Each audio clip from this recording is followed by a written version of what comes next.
Another late night video, another late night recording.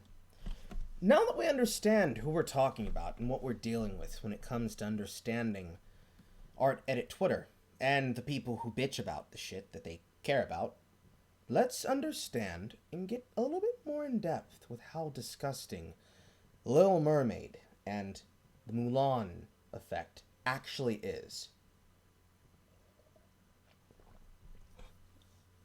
Now, with this one, I'm going to make sure to put the links to the moment into the video description, because I need you to see this for yourself. I need you to be able to go through these tweets and read them, because this is a special kind of salt, alright? This is a special kind of salt that can only exist when a person's projecting all their rage and hatred on someone else. To begin, let's look at the series of tweets leading up and down about it. Here, we have one of the many people who were actually going to bat and being butt mad about Little Mermaid. This individual says any person who's being upset about the casting of Halle Bailey is a racist. And we have an interaction that calls on this. And this is going to be interesting when we get down to it, because I have something to show you that speaks on this. They say it's not about race, or it's about race and it's about the culture. The origin of Little Mermaid is from Denmark, and that it was a lazy move from Disney for cash. That they should create new diverse princesses and not change old ones and reimagine them. That a natural redhead should have gotten the role. And Sammy, a representation of the extension of the rabid fandom of Stan Twitter, tells them that they should choke, cry, and die on it.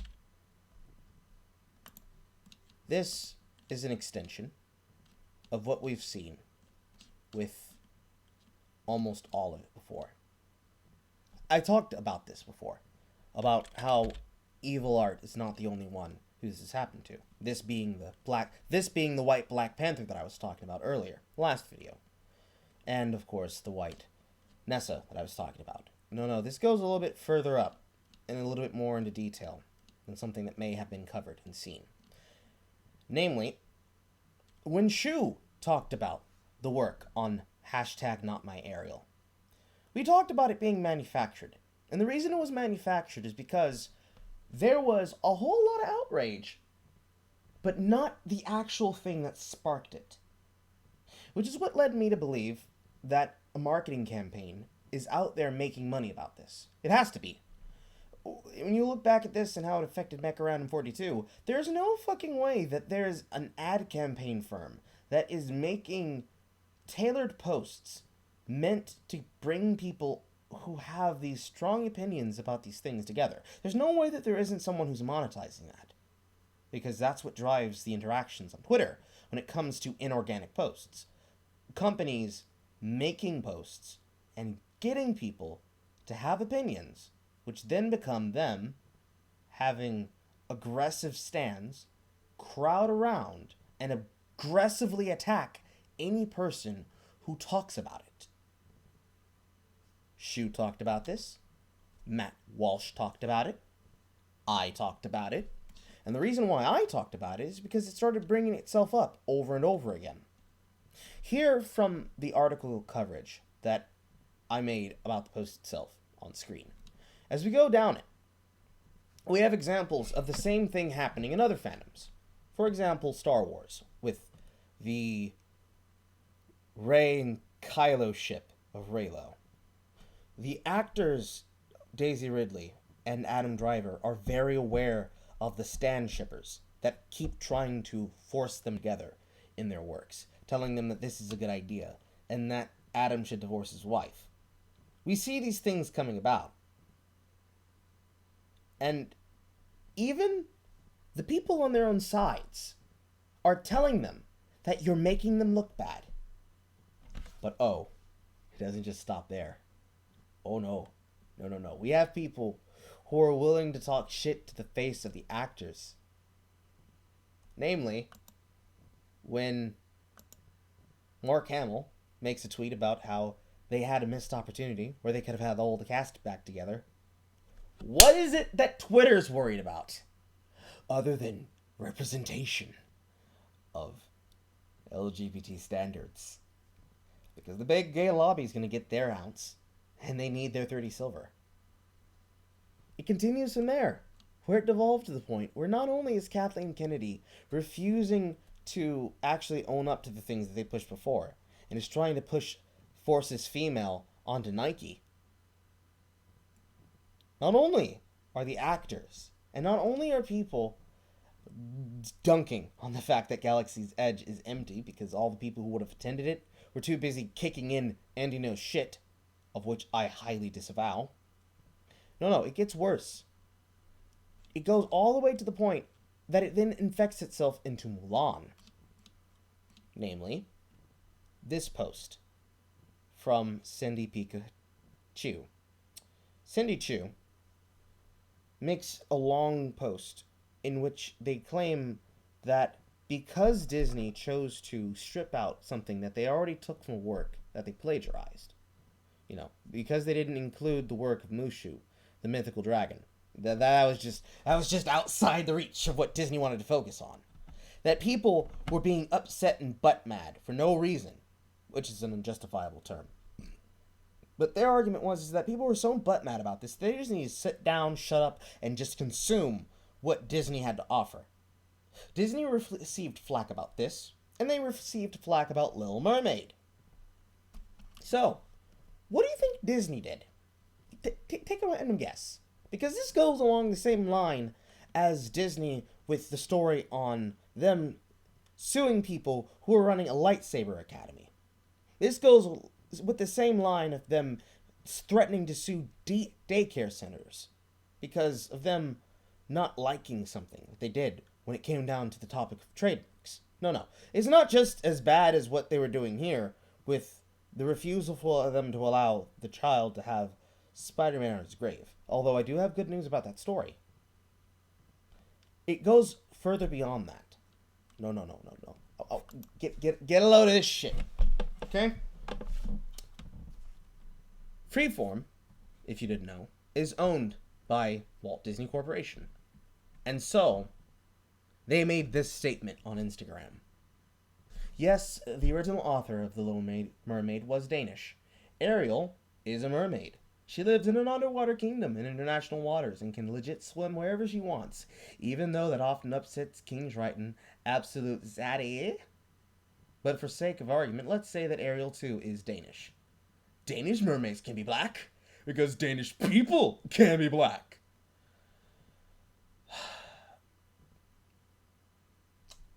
It continues in this same line of argument. The basis of this post from Freeform, all the way to Danish mermaids can be black because Danish people can be black, that Ariel can sneak up to the surface with her Jamaican crab and still keep the bronze-based tights, that black Danish people can be merfolk and genetically have red hair. Because of these people, and because of Ariel being a work of fiction, that if, and I quote, if you cannot get past the idea that they are choosing to, if they're choosing the incredible, sensational, highly talented, and gorgeous Halle Bailey is anything other than inspired casting, because that it's because she doesn't look like the cartoon one. Oh boy, do they have some news to tell you about yourself. Which essentially is, you're racist. That's what they're saying here. This is Disney telling us, if you question our decision, you're a racist. If you do anything other than stan our work, you're a racist. The reason why I take offense to this, the reason why I don't agree with this, quite simply, it's because it's a load of shit. And they know it. We know it because Disney makes these works to be cash grabs. The films that they make are shit. We know this after looking at the actual work in the films. Essentially, brass tacks is that because they're playing the woke Twitterati game, because they're pandering to people who want their opinions to be heard and be sacrosanct, because they're trying to appease them, they have to double down. And because they make these films based on works that people love and know, and yet they desecrate them by trying to make them more woke, people don't identify with it. And it then leads to them using the shaming tactic that I talked about. They tell you that, oh, if you don't like our work, oh, you're a racist. Oh, if you don't support our work and go see our work, you're a Nazi. Oh, if you don't support us in what we choose to do, well, you're problematic, and we're not making films, and we're not making content for you. This goes to a very specific place. It resounds and it echoes the kind of sentiments we see from Art Edit Twitter. Now, far be it beyond me to give a shit about what a corporation says. I don't care what brands do. But what I do care about is how this affects art in general. Because when they make choices like this, the wind tends to blow in the direction of who has the most money and the most influence. So, effectively, this kind of outrage bait, it continues to flow in this direction. It continues to be this kind of upsetting tripe. And the reason why they do this, by the way, the reason why they get woke like this is because of the fact that they will get woke about this about anything.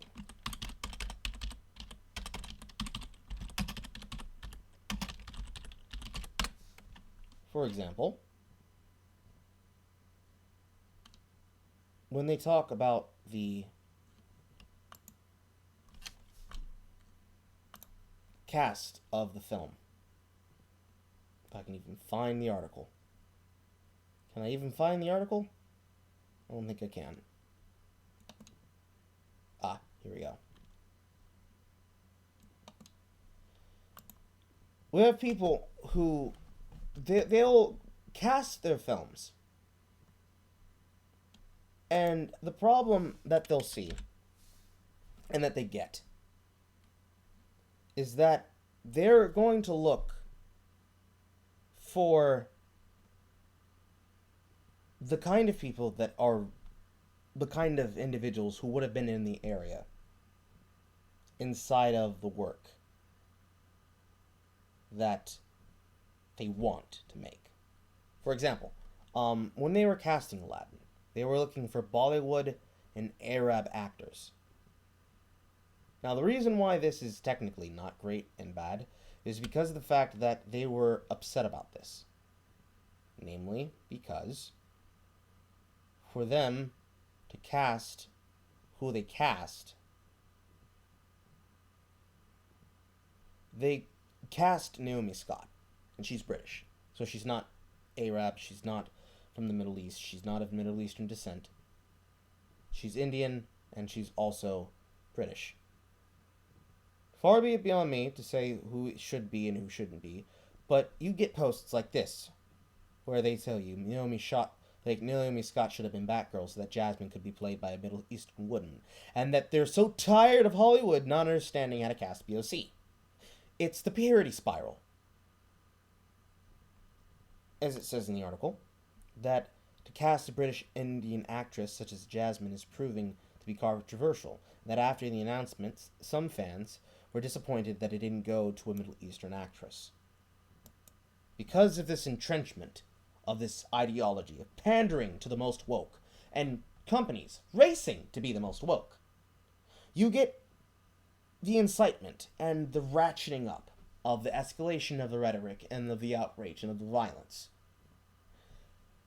Whether or not they give a shit is not my concern. I bet you at the top, the executives don't care. But the people who do care, these individuals, they'll keep spiraling out of control. They'll keep covering the topic. And they'll keep talking about it. You know? Every post where they get outraged, every post where they make content, every post where they get upset, and they at Disney and tell them, listen, I'm not gonna allow you to do this travesty on my watch. When they do these things, it generates money, you know? You have people saying, hey, Timon and Pumbaa, they should have been gay. Let's find that post. Let's find that tweet. Where is that tweet? Because I retweeted it earlier.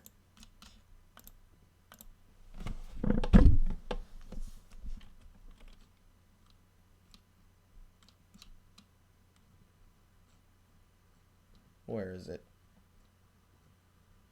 It should be right here.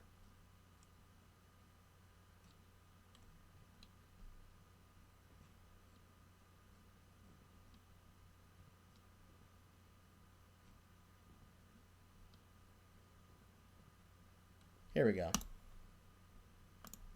Right here on screen.